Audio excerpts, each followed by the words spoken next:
you rather be, apart from that Virgin Australia plane touching down with a load of race fans set for the final day at the Clipsal 500. The final time, we'll call it the Clipsal 500. Warren Luff's alongside me for the final race of the Aussie racing cars, and all three races have been bell ringers this weekend. Look, these guys have put on some fantastic racing, and race 3 certainly was no different. The stars of yesterday's race for me was certainly Kel Tressler and Ben Walsh. They started back in the pack in race 2, they got their way forward. They started back in the pack again in race 3, got their way through to the front. They put on a great race. Kel Tressler coming out on top. Bit dusty there on the main straight, as we noticed heading down there. Lots of service vehicles on the circuit overnight. The cars are on the formation lap, and it's right now we head down to pit lane and say very good morning to Cameron Van Dungen. Good morning, Matt. Good morning, Wazza. I can tell you track conditions are very different to the races we saw yesterday. It's actually 9 degrees cooler than what we saw at the start of their race yesterday, and there's also some dew on the track this morning, so conditions very different for the Aussie racing cars. Conditions will be nice for you down there today too, mate, with the weather we had on Thursday, upwards of 36 degrees. What was the step meter yesterday? Yeah, we're sitting at about 20,000 steps a day at the moment, so impressive. Just building up to it. No, nothing like a Bathurst 1000, but certainly up there, especially in the heat. He'll keep us covered all day long here in our support categories at the Clipsal 500. The Aussie racing cars. We've seen a mixed bag of winners here. Kel Tressler won the race Thursday, got it taken off him, puts the back of the field, drove his way back up to 5th position, had to do it from the middle of the field, and already dramas for the 40 machine of Troy Dontas. We saw him, unfortunately, involved in that nasty accident at the Turn 1 chicane. Ended up in the tyre bundle. A lot of damage to that car. It was great to see him back out there, but unfortunately, his race is done. Here's the grid, calculated on the points so far this weekend. Woods and Duckworth will start on the front row. Blake Skiveris and Luke Fraser, the South Aussie, starts out of 4th position. Brendan Tucker and Adam Kosukio out of 6th. Chris Stevenson and Kobe Rontanay starts out of 8th. Kel Tressler and Reece Chapman starting on the 5th row. Back to Ben Walsh starting on the 6th row there. As we said yesterday, one of the big chargers coming through the field. Bill Hines racing the stadium trucks this week as well. Double duties, very different cars, and he's having a great time out there in these Aussie race cars. He says the track is a lot bigger down that low. He says the boys are really aggressive at that part of the track, or that part of the field, back towards positions 20. Over the pace of the Troy Dontas. It'll be interesting to see what happens to the Flurio Milk entry and Grant Thompson bringing up the back of the field. Fantastic shots this South Australia fly cam has given us all weekend long. It's a postcard morning here on the streets of Adelaide. Another qualifying session to come up for the Virgin Australia Supercars Championship, and then the top 10 shootout and 250 kilometres to wrap up. It was a grueling weekend. The 250k race back yesterday for the first time since 2013. Be interesting to see how the boys are, and the lady, in their fitness departments this afternoon. Yeah, look, talking to some of the guys yesterday, they found it quite hot out there, but most of the guys pulled up quite well. We saw, obviously, Taz Douglas have some issues with heat. Also, Bridie had a failed cool suit. It's not one of the places you want to have a cool suit let go around here. Cars going into position now. Shadows over the pit straight, so with different track temperatures around the circuit, the big gum trees that grace this magnificent circuit that we've been coming to since 1999, using a lot of the old Formula One circuit that dates back to 1985. It was sad to see last night walking out the circuit that the old Banana Bend is no longer either. Green flag is waved at the back. 31 Aussie racing cars getting set for the final time on the streets of Adelaide with Woods and Duckworth, and we're racing for the final time. Perfect start from the front row, and Duckworth will have to hang tough here because he's on the ultimate line, but we've seen cars go on the outside here this weekend. And it's a lot dustier than what we saw, but Woods will slot back in the 2nd position behind Duckworth as everybody filters their way through the centre chicane and up Wakefield Street. Track temperature is going to play a big part in these opening couple of laps. Obviously, tyres are going to take that little bit longer to come up to temperature. So watch for some of the cars being a little bit more nervous than what we've seen in some of the previous races. Duckworth to the inside at the top of Wakefield Street takes the race lead, but Woods fires back on semi-cold Kumo tyres here. The run into Wakefield Street, and that's Kobe Rontanay and Michael Rinkin spinning in front of the field. Really tough spot. It's such a blind approach there, the left-hander into Flinders Street. And Bill Hines, nowhere to go. The UFD entry has stopped in front of Kobe Rontanay's entry. Hopefully they can get that car out of there and we can keep racing. You can see Blake Skiveris has joined onto the back of this leading freight train here. He's had a great weekend so far. He was actually out testing a few weeks ago at Queensland Raceway. Yellow flags out and safety car. And they all scatter, including Ben Walsh. Is that an issue to his car? Looked like it was leaning down the right front. Yeah, I was going to suggest maybe a front right puncture there for old Benny. So it'll be interesting to see what happens there. Kobe Rontanay here, the Dutton Motorsport entry. That's the incident zone, turn 5 on the run up through Flinders Street. These are everyday Adelaide roads, and this is one of the narrower parts of the circuit. Drops down on the left-hand side and goes uphill again. Watch the number 8 machine. There was assistance. Now, that may be the reason why Walsh has got damage to the front right of his Dr. Ink machine. Yeah, we saw Ben Walsh going slowly down the back straight there with a suspected... yeah, Ben was unfortunately involved in that one, so I'm going to suggest he's ended up with a puncture out of that, so it's a bad end of the weekend for both of those guys. Bill Hines finds the car park. Rinkin did that on his own to avoid the action, a common thing to do when there's a car parked, and more accidents happening here at the top of Hutt Street. So as ever, the first lap has been undoing some of these cars, and the safety car comes out at the end of lap number 1 with Duckworth out in front, Woods and Skibberus the top 3. Should it stay this way, this is how the round win would look for the weekend, and there's a flat front right Kumho tyre on Ben Walsh's machine.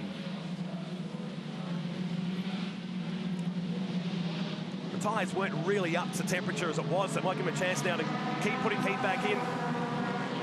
Cam pointed out the track temperature much lower than what we've seen for the past few days here. And that's why you can see the guys sort of keep swerving around under safety car conditions here, trying to get as much tyre temp up into them as they can. The problem with these cars being so light is they don't put a lot of pressure down through the tyre onto the ground. So to get tyre temp into them, it doesn't sort of come about very quickly for these guys. So you've really got to work hard to get sort of that temperature through to the, not only the face of the tyre, but into the carcass of the tyre to get the best performance out of it. It also depends on how brave you are, isn't it, on cold tyres around here. If you're keen enough to go through the corner, you have confidence in the car, it can pay big dividends in the end. Yeah, there's some huge benefits to being quick on cold tyres at the start of these races. And of the 46 races we've seen here in the long history of the Aussie racing cars, the average is 1.8 seconds at the finish line. It's had one of the closest finishes ever, 41 ten-thousandths of a second, which came back in race 4 in 2010. Remember we used to talk about hundredths of a second being big gaps, and then thousandths was a new thing. Now it's 10,000ths of a second. Well, you think to the qualifying for the V8 supercars yesterday prior to the shootout, Shane Van Gisbergen had pole position over Scotty McLaughlin by 5 1,000ths of a second. Incredible. And I think they worked it out to be 5 millimetres, wow. 5 millimetres over the finish line. So that's the sort of effort that guys are putting in, and the margins that we're working to these days. Imagine trying to determine that in the old days where you had stopwatches on clipboards. Photo finish. Yeah, exactly. So aiming for a restart at the end of this lap. There is the wounded Dr. Ink number 2, the man based in Noosa, of Ben Walsh. A promising career was cut short many years ago. Great to have him back behind the wheel of a race car. Handy and an open wheeler back in the late 90s. Great open wheeler driver, but the problem he's going to have here is he tries to start this restart with that flat front right tyre. Watch what happens when he arrives at the first chicane, because your first steering input is you're going to steer to the left, and that tyre is just going to fold under, and he's going to end up going straight ahead. So I'm not sure if the team can maybe try and get some kind of a message to him to let him know that he really needs to come in and change that tyre, because there's no way that that's going to...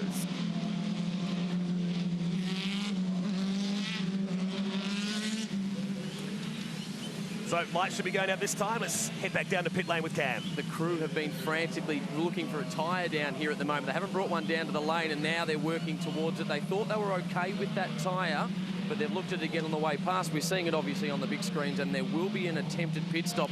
Challenge is I don't have enough spares down here. This is what happens on a remote pit lane. This will be interesting. The team suddenly got some work to do on a Sunday morning. Expecting a very cruisy Sunday, get the race done and settle in for the rest of the day. Not going to be the case. Well, the unfortunate thing for these guys is if they had a tyre, they could have actually come in under the safety car, already had it on, and at least be out on the back of the freight train for the restart. Now what's going to happen is they're going to need to come into pit lane when the race gets going. They're going to be sort of half to 3/4 of a lap behind at best. With 6 laps to go when we come by next time, they'll have this work cut out. That's the view around the back of turn number 11. This is the more permanent part of the Adelaide street circuit. So many cool locations to watch. On the left-hand side was absolutely jumping yesterday afternoon during the race. Big after-race concerts on both nights here. The Hoods were here on Friday night, and iconic band, the Hunters and Collectors, played here late into Saturday night. The whole city's abuzz at the moment, isn't it? It's great to see. It's a great atmosphere down here. It always has been, right back from the Formula 1 days. Yeah. It's continued on into the V8 supercar era. So, back in the rows of 2, and we're set for a restart in race 4 of the season opener of the Aussie racing cars as they come down the main straight. And Walsh is going to persist with this. I don't know how long he can do it racing. It's Duckworth ahead of Woods. Fraser has snuck up into third position here, just into the centre chicane. And there's Walsh. A bit like a car without power steering going through there. Not fun at all. He's done a good job to get through there, but really he should have come into the pit lane. You're not going to make it through to the finish of the race with a tyre like that. He'll end up getting black flag. There is a minimum speed they've got to run to as well, don't they, where they don't become a hindrance to the other drivers out there. Climbing the staircase, and Duckworth trying to check out of this one. Just 2 race wins, all he needed last year to win the series. He played the consistency card and wrapped up the championship at Hampton Downs in New Zealand. We've seen him on the dirt ovals in Sydney this year in a 900 horsepower sprint car. They come down Bartels Road. There's Kel Tressiter running back in 5th position. The high-speed sweeper down here at turn number 8. We work lap 4 of 9. I think Kel Tressiter's going to be the man to watch in this one. He's had the speed all weekend, as we said. He got the lap record there yesterday. He really managed to push his way through from the back of the field in the earlier races. So he's going to be the man to watch. He's going to want to get up to these leading guys and join this freight train and start pushing his way to the front. How about Luke Fraser here? Can't say enough about this young guy. Around the backside of the circuit.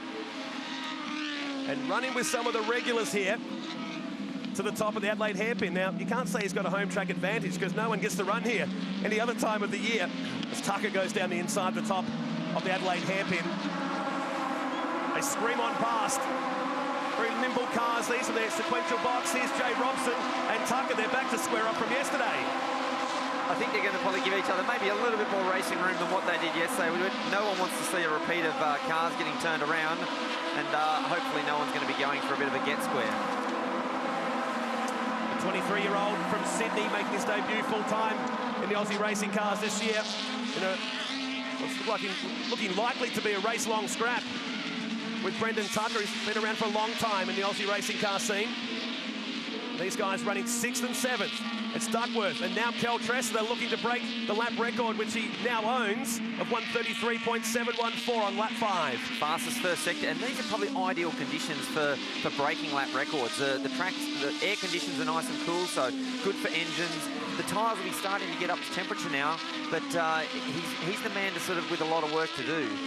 Duckworth has got sort of about a half a second lead there. Woodsy's just sort of peeling him back in a little bit more on this lap. So it's going to be interesting to see how this pans out over the remaining few laps of this race. Well, Duckworth not disappearing too much from the 2nd and 3rd place cars. That's Thompson down the inside. There's Charlotte Pointing from Newcastle for his shiny looking livery, the 52 car who won the women's class here yesterday. Up to the top now with Woods on the back of James Duckworth, as they've done all weekend long. They've had a race win each. Kel Tressiter, the other race winner, down the main straight. And here's the spare tyre with a very puffed out crew guy going, are we going to do this? It's all a little bit too late now, unfortunately, for those guys. First 6 just howling their way through the centre chicane and up the top of Wakefield Street. Fraser still in touch here. He's only half a second. It's less than that now to Woods, Skibberus and Tressiter. And Tressiter will look for the pass here. He's looking very racy back there in the 5th position. Here he goes. Nice job. Good awareness there by Blake Skibberus there. Obviously, he saw Kel go to the inside there, and you're so busy up through that part of the circle. We even saw some of the V8 guys get that wrong yesterday, so that was really good awareness. Down the backside of the circuit, this is where the old Grand Prix circuit would have continued on. Now he's turned sharp right and down the Bartels Road region. Big curb on the left-hand side, and we've seen many cars get tripped up by that this weekend. There's a passing move happening here. It's down the inside is Woods, dirtier side of the track, and Duckworth says, I'll take that back. And like you mentioned about the curbs around here, that exit curb on turn 9, for these small little Aussie race cars, it really can tend to upset the cars, and that's exactly what happened there. Woodsy got down the inside, didn't quite manage to pull it up, understeered wide out over that exit curb, and just lose drive on the exit. Good stuff at the front here now. Tressiter down the inside of Luke Fraser. Is he get 2 passes done in 1 lap? Yes, he would, and his contact at the top, or was there, and Woods will spin to the back of this group. I'll be interested to see a replay of that. I'm not quite sure if Tressiter got into the back of him there. It certainly looks like that might be the case, so we need to see a replay on that one, and that could have a big effect on the outcome of this race. And look where he's landed, in with another angry group of cars down the main straight. So he's gone from one battle to another. They play for keeps in the Aussie racing cars. And it's on now in the centre chicane. Poor Chris Woods went from leading the race for a couple of metres there, back down into, where is he, P6. Just like that, you blink and it happens. So Tressida moves up to second place now. Here's the replay of what happened. Tressida down the inside, and it was just enough of a nudge. Got him in the rear corner there. The Kia Penrith entry. He's committed to the corner, and watch the Kart Centre Perth entry. Wouldn't too many kind words be coming out of Craig Wood's mouth right now. No, that's unfortunately going to have not only an effect on Chris Woods' race, but I'm pretty sure that's going to have a big impact on Kel Tressida's race. Keep an eye on that. Put him up to second place now and on target to get the lap record.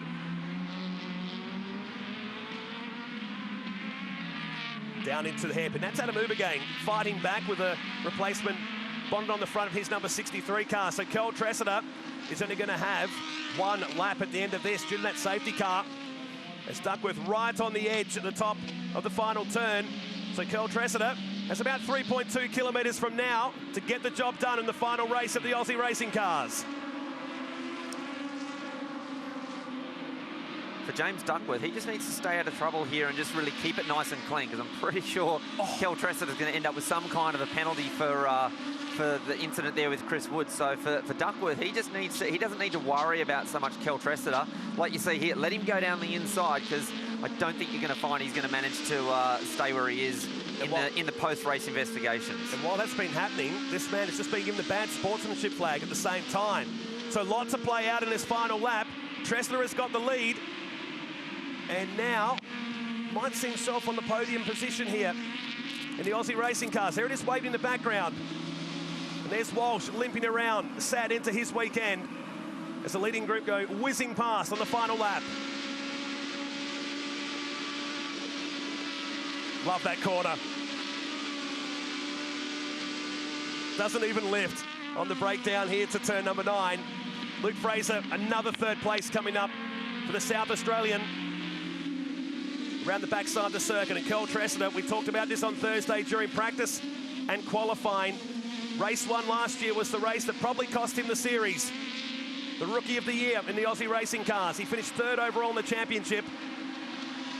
And his new sponsor, along this new car that they debuted this year, is about to pick up his 2nd race win of the year on the streets of Adelaide. They've been great all weekend long, and Kel Tressida will win the final race on the streets of Adelaide in the Aussie racing cars. That's another race determined by less than a second. Here's Woods back in 6th position. He'll be fairly disappointed with that. Yeah, he's got every reason to feel a little bit robbed in that one there. But as I said, I think you'll find in the post-race investigations, there's going to certainly be some penalties handed out. Behind him was Ubergang, who roared his way up through the field. The 63 machine started back in 24th position, another barnstormer of a drive. And Duckworth finishing 2nd, and will take out this weekend's round win in the Aussie racing cars. But Kel Tressida, he collects the chocolates in the final race here. Just 7/10 of a second back to Duckworth. Fraser was 2nd, Blake Skibberus in 3rd. Jay Robson in 5th position, then Woods, Ubergang, Stevenson, Brendan Tucker and Sam Milton inside the top 10. Jeff Waters, Adam Kosukio down to Charlotte Pointing. Reece Chapman, Lee Bowler, down to Grant Thompson and Michael Rinken, who had the spin on the first lap there in the staircase. Emma Clark down to Bill Hines in 25th position, and Kobe Rontonet, who brought out the safety car, out on the first lap.